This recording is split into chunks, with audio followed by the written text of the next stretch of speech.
What's going on, everybody? I hope everyone is having a phenomenal Saturday night. The Miami Hurricanes have defeated the Texas A&M Aggies 48-33, an historic win for the program, in my opinion, Ross. Before we get going, I must say prayers to Cam Kitchens for a full recovery. That was not a pretty sight at all. It was a sour way to end an outstanding victory for the program, and I just pray for a full recovery. I feel the same exact way as you do, Paul, and I think this is a great time for fans to really check out the work he's doing with his nonprofit. And if you're able to donate or contribute to his nonprofit as a way to show love, to show him support throughout all this, I think it'd be a fantastic way for fans to really kind of show him that we got his back no matter what, you know? Yeah, I mean, it's never the big hits, in my opinion, that make the biggest impact. It's really just, it didn't seem like it was a big hit whatsoever. It just seemed like a routine play. There were stable signs that he was vocal when he was on the stretcher. You probably have more information than me, Ross, but all we can ask for is that early signs are positive and that he makes a full recovery. Yeah, I do know that he didn't show any movement in his extremities, but I don't know if he was even asked to at that point. Sometimes at that point, they just say, we'll get you in the MRI first and we'll ask for that kind of stuff later. But the fact that he was conscious and talking is always a good sign coming off the field in that kind of a situation. From what it sounds like, he was very clear with his thoughts and in his process and speaking clearly as well. So that's always a good sign there. And that's all we can ask for is a full recovery. Yeah. And early he'll stay over. Yeah, he'll stay overnight. That's all we can ask for. So definitely, whatever God you believe in, pray for Cam Kitchens tonight. Absolutely. I got to say, Ross, Tyler Van Dyke, he was doubted by a lot of people, myself. It's been a very long time since we've seen this Tyler Van Dyke. 5 touchdowns tonight. He is back. Phenomenal performance. 21 out of 30. 374 passing yards, 5 TDs, 0 interceptions. I've been waiting a long time for this performance, Ross. What a statement game to do it with Jimbo Fisher against the Texas A&M Aggies. Shannon Dawson, welcome to the University of Miami. It's a 180. It's a complete 180, Ross. Yeah. It's a complete 180. Imagine we had him last year. We would have not gone 5-7. We would have not, gotten blown out by Florida State. The amount of misery we had last year. It's pretty unbelievable when you look at what Gaddis tried to do with him last year. You see what Lashley did with him, and now you look at what Dawson's doing with him. It's clear what works for TVD, and it's clear what doesn't work for TVD. And Gaddis simply couldn't understand that last year, and Shannon Dawson has already picked that up in 2 weeks of playing, an actual 2 weeks at Miami. So congrats to him and congrats to TVD, man. He looks confident again. He looks confident, and that's always a big thing. And that was Shannon Dawson's whole thing coming into this year. It was like, hey, Tyler Van Dyke, just play with your instincts. Don't think. Because last year he was thinking, right? Use that rocket arm. Just use it. Exactly. Just let it fly.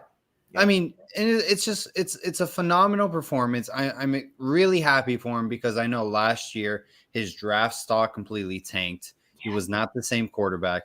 A lot of people questioned him going into this year, including myself, because he did not have the best game against Miami, Ohio. He looked a little stiff, but it was the first game coming back. Today, he looked phenomenal. He looked like the old Tyler Van Dyke and Jacoby George. Hell of a performance today. In my opinion, Ross, he should have had 4 touchdowns. The drop in the end zone he had, just adding a little icing on the cake. But great performance, man. Way to seal the deal tonight. Great job by him. Great job by Colby Young doing what he does for us. It seems to be a weekly thing now that we're going to get him involved some way or another. And how great was it to see Brashard Smith break off a big special teams? How great was that? We all knew Brashard Smith was going to be a playmaker. It was getting him involved in the offense. I would love to see him more in the pass game. Yes. But you know what? I'll take it. Kickoff return for a touchdown. Phenomenal job. I think that was a big difference maker in this game. Xavier Restrepo, Ross, 6 receptions, 126 receiving yards. Colby Young, I mean, this guy was running his 40 time in high school was 5 flat. Yeah. For God's sake, he slimmed down a ton. 6 receptions, 75 receiving yards. Isaiah Horton, huge 1 reception, 52 receiving yards for a touchdown. That was a huge play in the game. Gotta love it, man. And you know what's funny, Ross? I thought coming into this game, the identity of this team was going to be running the football. Yeah. Complete 180 today. Complete 180. Fooled my ass. And I think that's what should keep us excited about Shannon Dawson and this offense. I mean, we obviously, if we can't call it before it's going to happen, then that keeps us on our heels, dude. That keeps us wanting to see what he's going to do next. It brings excitement. It brings something new to the table weekly. We haven't seen that in a long time, Paul. And I mean, it's just, it's so nice and it's so refreshing. Lashley did it a little different. Lashley was a little bit more methodical in some ways and thinking more into the future with certain types of plays he'd do early. Shannon Dawson just says, dude, go out there and just sling it, bro. Sling it. It doesn't matter what quarter it is. Doesn't matter what the situation is. Go out there and sling the ball. And I love that attitude. I love it. I want to switch over to the defense. By the way, Maui Goa did have – how many penalties did Maui Goa have today? I know he's a true freshman. He's growing, but that's something that will hurt Miami over time. But we did win the football game. I think he had like 4. Yeah, three off. He had a lot. He had a lot. Which, hey, listen, it's growing pains, but, you know. In between those, though. Better O-line. In between, he's showing that he's a trench bully, though, dude. That kid, I agree. He has got very high upside, and his natural, just God-given traits are incredible. So, I mean, I agree. I'll take the bumps and bruises. I've always been willing, you know, we spoke about this for a while with young players.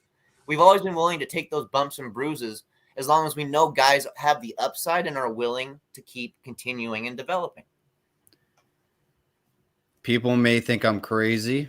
I think Jaden Davis has been the biggest impact on this football team and has changed the trajectory of this football program. 8 total tackles today, 2 tackles for loss. The hit he put on. Yeah.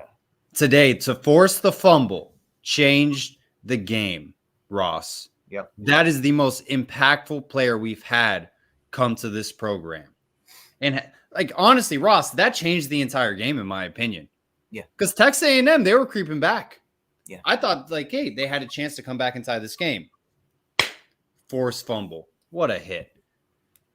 You know who else made a couple nice plays back there for us? I mean, James Williams. Daryl Porter Jr., too. Big. No, he has done he's improved a lot. He's improved a lot this year. James Williams, Jaden Davis, and Daryl Porter Jr. and Cam Kitchens, of course, for recovery. It put a sour taste to everyone's mouth after the game. It was like, great, we won, but it's, you know, what about Cam? You know, that's really what everyone was thinking, in my opinion. He's our leader. I mean, we're aware of it as fans. I mean, we not only as fans are aware of it, but as you could see, the entire staff and entire roster of both teams was aware of how important it was. Right. 100%. 100% agree. Ross, defensively, I want to pick your brain. We talked about Cam Kitchens, Jaden Davis, a little bit about Daryl Porter Jr. What were your overall thoughts about the defense today? Keep in mind, Mesidor and Dean were very limited. I was going to say, with those guys out in the second half and Nigel Kelly limping off the field, had me a little concerned about, you know, what is our depth going to look like against some of these starters they got on A&M in the trenches. But you know what? Our guys showed up, and I love these outside blitzes we're dialing, dude. We're seeming to time them just right. Some of the delayed blitzes I could do without, but I don't mind seeing these cornerback blitzes, dude, coming at these random times, because we're really starting to apply pressure from multiple areas. And what's nice is not only are we giving exotic looks, but we're also giving exotic blitz packages along with those looks. I like that a lot. I love our third down defense, Ross. I love it. Yes. By the way, I don't think we had 1 sack against Texas A&M today. We applied a lot of pressure, but I don't believe we had 1 sack. I think the bigger thing for us was getting the 2 interceptions, honestly. Getting that pressure and forcing him into bad throws. I think Connor Wigman is the type of quarterback who's just going to get rid of the ball right before you get to him regardless, but making him make those bad throws. We forced 2 interceptions, and 2 times that he's never done in his career was throw interceptions, and we forced it twice. And here's the thing I think Canes fans should get really excited about. That was a very good wide receiver core that Texas A&M has. Yes. Very Evan good. Stewart. Evan Wow. Stewart's a stud. There's a Noah Smith, the 6'6" wide receiver they have. Like, those are NFL measurements. Yes. Connor Wiegman, he's not a bad quarterback. He's not great, but this was a viable offense, right? And so, I really think this gives the Miami Hurricanes football program a lot of confidence. You have Bethune-Cookman next week, obviously. You can play your walk-ons. You're going to win that game. You then have Temple. You're going into conference play. You have your Georgia Techs, UNCs, NC States, Clemson's. Then you have your Florida State away. Miami, honestly, Ross, the ceiling is here. And I hate to get ahead of myself, but there's a high ceiling to win a lot of football games this year, Ross. Because remember last year, game against Texas A&M, that's where everything went downhill when we lost. Well, guess what? We kicked Texas A&M's ass this time around. Let's use that momentum to bully opponents. Why not? Why not us? Keep our foot on the gas is what I'm going to keep saying throughout this whole year, man. Keep our foot on the gas. Last season against A&M, we scored, 3 field goals? Today, we almost dropped a 50-burger on them.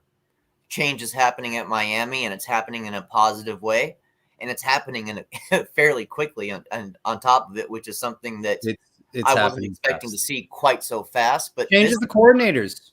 Oh, yeah. Lance Guidry, hell of a job this year. His third down defense, like I just said, man, I love how we're utilizing Bain. Offensively, listen, my only and we're tackling it's a complete 180. I mean, James Williams is actually in his element. Yeah.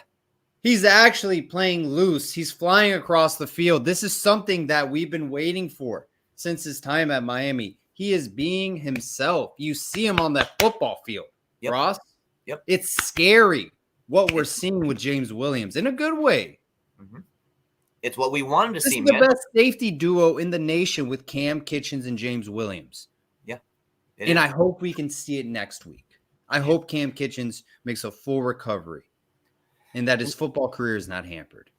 If it's an issue with Kitchens where he might need a little time, next week is the type of game he can take off and we'll be okay. You know what I'm saying? He can sit out next week if we need to be cautious about things. I'm okay with that. I'm totally okay with that because we're playing a team that we can beat with some of our backups on the field. I have no problem with it. I have no doubt about it in my mind. Jaden Davis changed the trajectory of this program today. I'm letting everyone know. Big-time players make big-time plays in big games. Jaden Davis was that guy today. End of story. I got to say, too, that there was a couple little bursts there from A.J. Allen that I like to see as well. Getting his touches behind Parrish. There was a couple nice little patient moves that he had there that reminded me a little bit almost I'm not going to say a Marshawn Lynch because he doesn't run exactly like that, but with that patience behind the zone blocking, he showed me that today, and I just like that little mix-up that he gives us behind Parrish because those are two different style running backs, and then, of course, Fletcher being the ground and pound guy, which we didn't need as much. We thought we were going to need Fletcher a lot more today. We both thought that. Oh, yeah. I thought the run game was going to be more active. Yeah, we proved that we were just going to air it out. We were going to play, basically A&M. If you're going to beat us, you're going to have to outscore us this time. It's not going to be just a defensive struggle. We're going to put points up on the board this time. We're going to spread the field and play to our strengths. And, man, seeing Isaiah Horton get that touchdown pass, dude, that's what I want to see more of. I've been waiting to see that kind of touchdown pass for him for a while. And this is, just adding a little icing on the cake. We don't utilize the tight ends at all. Cam McCormick got a look. He had one reception. Yeah. He's like 40 years old. Whatever. I mean, he's still eligible. At the end of the day, Cam McCormick is still eligible, whether he's 40 or he's been playing college football for 10 years now. It's kind of unfair, but whatever. We won the game. Who cares, right? I would like to utilize the tight ends more. That's the thing we've seen with Shannon Dawson so far. It seems like the tight ends aren't involved whatsoever. It seems to be a blocking thing more with tight ends right now, and I don't know if that has to do with with the early bumps and bruises that they're experiencing with Malagoa, wanting to have that extra guy out there just to kind of assist with that. But I would like to see our playmaking tight ends on the field a little bit more going forward, especially when we get into ACC play, because the game speeds up a little bit in the ACC. Honestly, there's a little bit more speed in our conference than there is power necessarily all the time. How do you think, Ross, Texas A&M pans out compares to an ACC conference opponent like a UNC?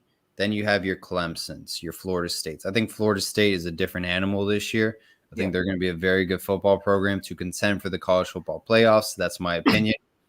And we're playing them in Doe Campbell.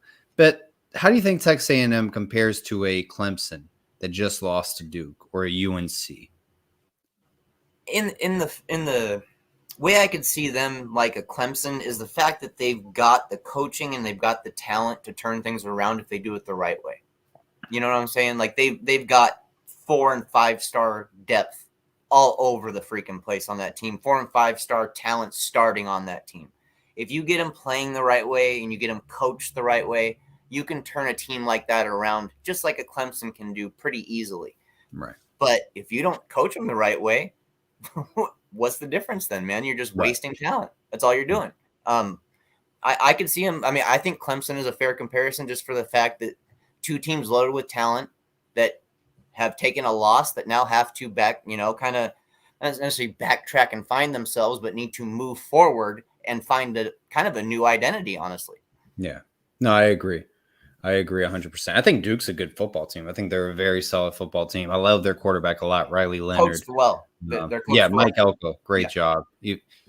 Not trying to bring back the whole Temple Manny Diaz thing, but Mike Elko, very infamous name for Miami Hurricanes football fans. Yeah. Ross, what are your takes so far? 2 games in, the offense and the defense overall. I expected Miami. I predicted 31-28 to win this game. I did predict that, by the way. But I thought Miami really, I mean, we gave them basically 14 points, right? Yeah, to start the game. Right, start the game. I mean, that's pathetic. But I thought Miami dominated the game, all 4 quarters, really. Yeah. We outplayed them. We smacked them in the face. SEC football comes to Hard Rock Stadium. Hey, we made it. We sent a message today to, I wouldn't say the college football world, to the big dogs, but hey, I think we sent a message like there is a lot of improvement with Mario Crispo in year 2. We are building something special here. Yep. What are your thoughts so far 2 games in? Not only was this, an SEC team, it was a top 25 ranked SEC team. So that adds value no matter what. It absolutely adds value to this win. This season went from me being, just kind of wondering what the heck we're really going to look like and what we're going to do to getting this win to now my mind is geared to the fact that we could possibly do something special this season, Paul. We really could. Like, we've got the talent. We've got the coaching, I think, now. And like I said, we keep our foot on the gas. Don't take it off. Keep our foot on the gas. Let's keep dropping these passes deep. Let's keep looking for big plays. Let's look for turnovers. Let's look for, all the blitz packages that we're doing. I love what we're doing on both sides of the ball, and I simply don't want it to stop. And I have no problem with TVD airing it out. And I have no problem with us resorting back to the run when it's time to resort back to the run. And we'll see that in certain games. There'll be games where we'll need it a lot more. But I think what we showed, Paul, is we showed versatility. Yeah. We showed that we can win on the ground week 1, and then we can win through the air against a better opponent in week 2. That's what we showed me. We showed coaches that are willing to adapt and can bring up a damn good game plan on a weekly basis. That's my hope for the future. Mike, I completely agree. We need to clean up the penalties. 10 penalties, 115 yards. Whenever you have 100 yards in penalties, that equates to a touchdown, basically. That's 7 points. Where we had the edge today was Texas A&M had 3 turnovers. Miami only had 1. Yep. Huge. Third down efficiency, we're 3 out of 9. They were 8 out of 18. So we do need to improve on third down efficiency, and that'll take what time? It's only the second game of the season. We're only going to get better. Teams don't look amazing the first game of the year. The teams that look great the first game of the year, end up looking like shit at the end of the year. The teams that slowly grow and get better week after week, those are the teams that come up winning your conference title game and your bowl game. Ross, you said it best. There is a potential to do something very special at the University of Miami.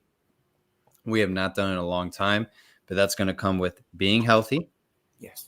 Cam Kitchens, unfortunately, he's in a stable condition. Positive signs early, but he was airlifted out of the stadium. Mesidor is injured. Dean is injured. We got to stay healthy as a team. We do. I'm not sure if there's any update on the Nigel Lee Kelly situation. I know that he had a limp, there for a little bit. We definitely got to get healthy. But like I said, this next week's game is a chance for some guys to sit out and maybe, get a little healthier, not have to go out there and just exert 100% energy and worry about some unnecessary injuries. Honestly, this is a chance for our depth to shine. And it's something we've talked about for a while. I mean, heck, we want to see that. We want to see our depth shine. We want them to get experience. Hey, Ross, I've been hit with this question a lot in the chat. Overall thoughts of Leonard Taylor so far, 2 games into the season?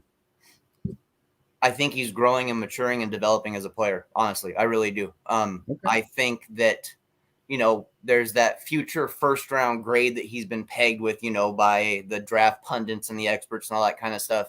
I think that's still a little ways down the road, but I think he's starting to show his strength and his talent. Guys like him don't move like he does all the time, dude. You don't find guys like that all the time. Leonard Taylor, I think, especially as we get into the heart and meat of this season, is just going to continue to keep developing. And if Dean is out for a little while and he gets more snaps, I'm not worried about that, honestly, because I'll tell you what, Paul, I wasn't too upset with the depth I saw behind him as well today. Ross, I'm going to say something. People in the fan base are going to think I'm crazy. I have not seen a player move like James Williams at safety at the University of Miami in a very long time. He looks like he can play on a national title team. He's a special type of talent, dude. You don't get guys like him. But I'm happy. I'm happy because James Williams' first couple years at Miami, it was kind of awkward. Where does he belong? Some people see him at linebacker, defensive end, maybe just a striker. It was like you have something special, right? You have a beautiful Porsche, but you just don't know where to put it. You don't know where to drive it, take advantage of it. Like that's what we had with James Williams. And we finally have a defensive coordinator where, hey, it's flowing, man. He's playing phenomenal, Ross. This is the best I've had. No. I haven't seen a safety like that in Miami since I can remember. It's been some shit fucking years. I almost cried after the win today, guys. Be emotional. This is a historic win. This showed today the program is moving in the right direction. We're going to kick Bethune-Cookman's ass. We're going to beat Temple. We're going to run over Georgia Tech. Okay? And you know what? I was scared of North Carolina before this game. They're in a shootout with App State. I don't care if they won. I don't care if they lost. We're going to kick their ass in Chapel Hill. We're going to beat the shit out of NC State. And then I don't know what the hell is going to happen when we go to Doak Campbell Stadium against Florida State. I don't know. That's the game where I'm like, hey, whatever happens, happens. Let's see how far close we are to the big dogs, because I think Florida State's going to be a very, very good team this year. We go into that game undefeated, Paul. It will be a nationwide. That's what I want. That's what I want. Miami, Florida State, top 10 matchup. Mm-hmm. That is what college football is about. It's not about Alabama, Auburn. It's not about Oklahoma, Texas.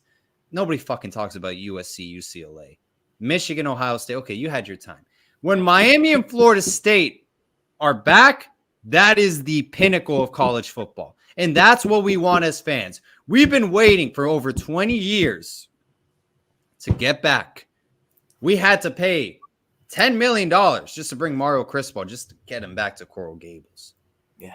Last year was a shit show. Fuck you, Josh Gaddis. Literally, go fuck yourself. All right? Yeah. Literally. Evan Steele, he didn't do shit, and he goes to Alabama. Drown with him, Nick Saban. I hope he loses to Texas today. Yeah. It's not starting out pretty fired up. We got 2 G5 coordinators One was hired by Tulane. Lance Guidry leaves Tulane, and Shannon Dawson came from Houston. It's time, man. We've been too fucking patient. We're like Nebraska, and I'm tired of this shit. Yeah. All right? Let's fucking dominate. 2 decades. Great win today.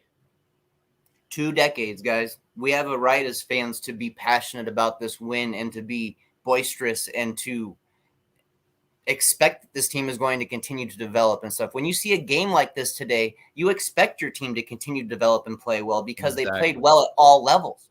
When you play well at all levels, it's not by accident. It's by preparation and execution.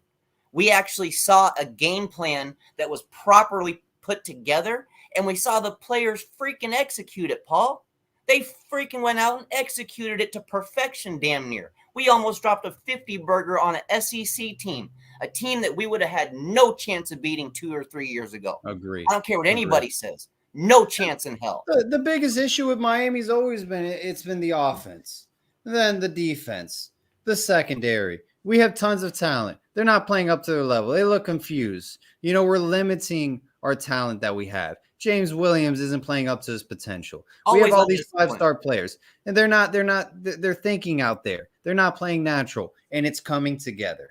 Yes. You know how frustrating it is to go to every game and see the shit performance week in and week out. And then, yeah, occasionally you'll win a game, but in the back of your head, you know you're not at the Clemson level. You know you're not at the Ohio State, Alabama level. And then you get reminded when you play those teams and they spank you.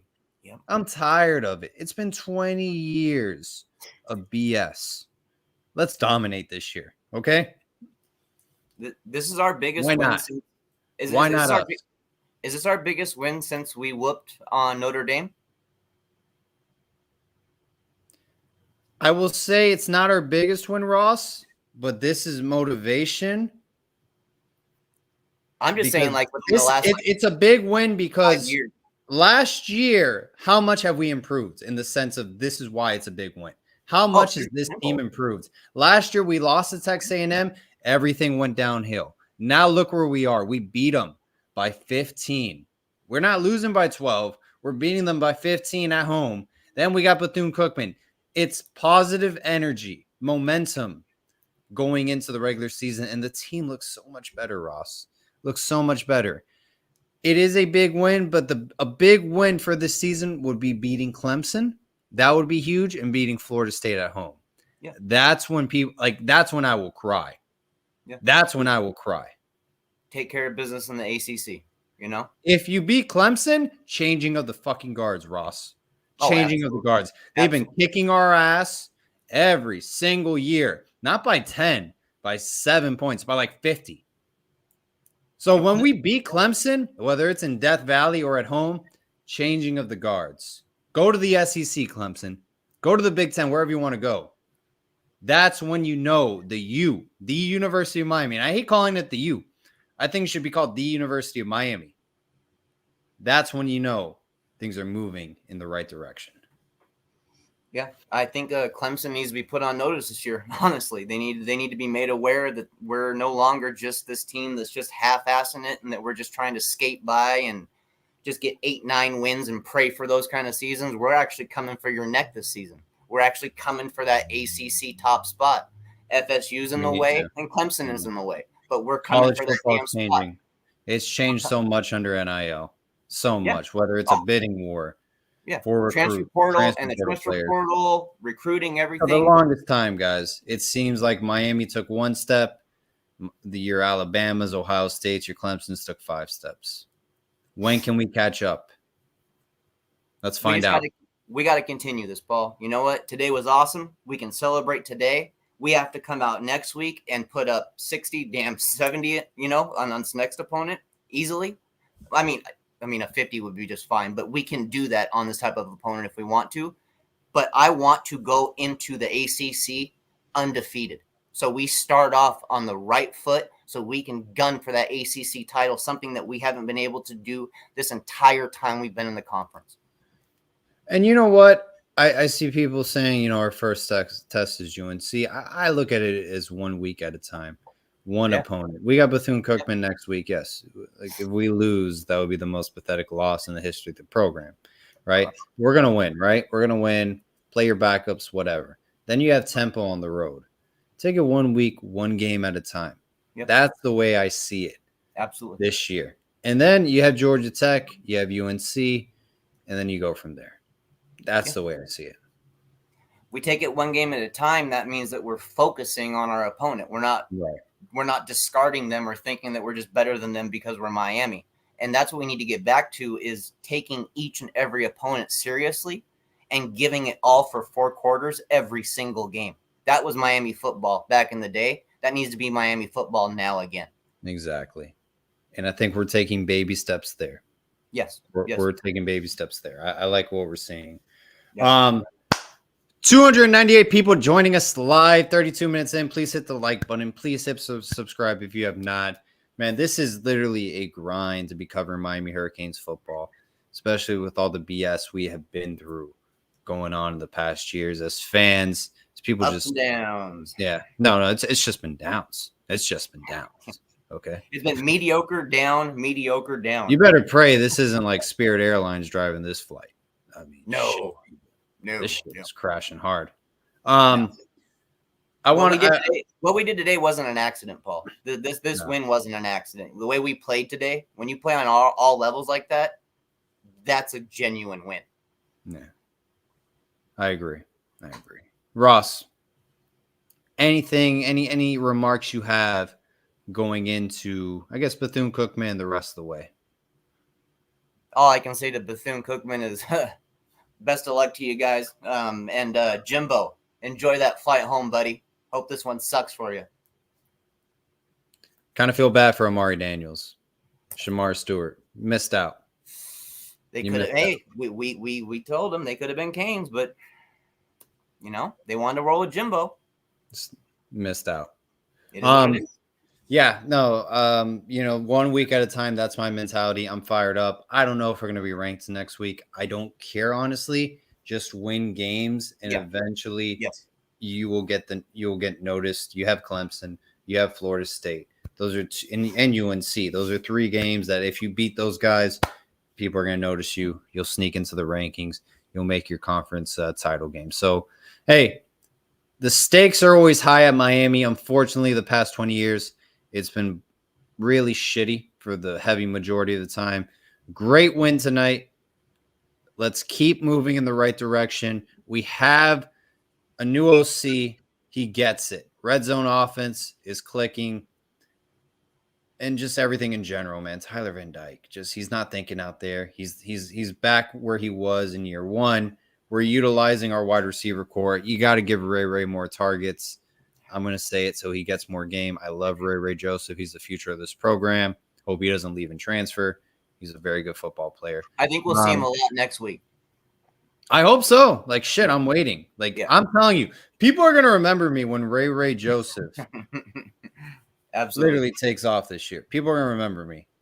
People are going to remember me. That kid's going to be a stud. Jacoby George, great game today. Should have 4 TDs, but great job overall. Kobe Young, phenomenal job. Restrepo, great game today. He's gotten better this year a lot. He's improved a lot. Yeah. And, defensively, I mean, I just love how the defense is playing natural. We're involving Ruben Bain a lot. The defensive line is a lot better this year, even though we applied a lot of pressure. We didn't wrap up and finish. That was the difference in today's game. Yeah. There was a couple blown tackles. We missed some easy ones, but at least the pressure was there, though, Paul. And the pressure ended up causing a quarterback who never threw an interception in his career to throw 2 interceptions in one game. So we were getting the right kind of pressure, honestly. There can be pressure that comes where the quarterback doesn't even hardly notice because he's blind to it. We were in his face, though. We were forcing him to make bad throws and to make bad decisions. And when that happens, we have the athletes that can take advantage of that and the talent that can take advantage of that. Question from 24/7 Canes. What do you want to see improve on from the tape? Special teams. Yeah, I think that's one. Special teams. Yeah, I think we can start with that one, especially on return. Focus, tempo, question mark. Can you elaborate what impressed you the most from last year? I guess for me, what has impressed me the most is the overall discipline, I guess. While we've had some players who have still had some issues with discipline and stuff like that, overall, Paul, the team is more disciplined. They really are. I mean, we've got some young guys who've made some mistakes. We've got, James Williams is capable of making his mistakes here and there. But you know what? This is a better disciplined team and a team that is executing and a team that is honestly well coached. I agree. And I think they're having fun. I think they're having They look fun. like it. Yeah. They're having fun. They're having fun this year. And that's a big deal. They're not last year was just misery. That's a great point to bring up. When you're out there playing and you're having fun, they're playing. Things just happen naturally. Things happen naturally. Good things happen naturally when you're playing. I'm telling you, man, if Cam Kitchens can come back full recovery and it's not as bad as what, being airlifted out of a stadium looks like, holy shit, it's going to be a scary year. It's going to be a scary year. And if pray for a full recovery. Absolutely. It is a sour way to end such a great win. I know. It really is. It's kind of like we can't have nice things at the University of Miami. We can't. So hope for the best. Praying for him, man. Just keep prayers coming in, guys. And like I said, he does amazing nonprofit stuff. Look up his nonprofit stuff. And if you can support him through that while he's going through this process, please do, because that's a way that we can show him that we got his back. Well, Ross, anything else you have before we wrap it up? No, man, I think covered everything pretty well there, man. Just a fantastic performance by this team, top to bottom. I'm very proud of this Miami Hurricanes football team today.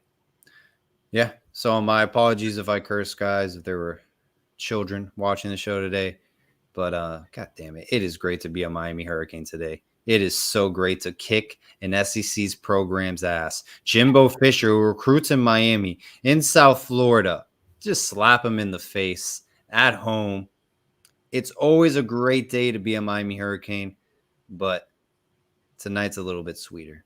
Guys, hope everyone has a phenomenal night. We got Bethune-Cookman next week, and always, all about the U. Go Canes. Take care, everyone.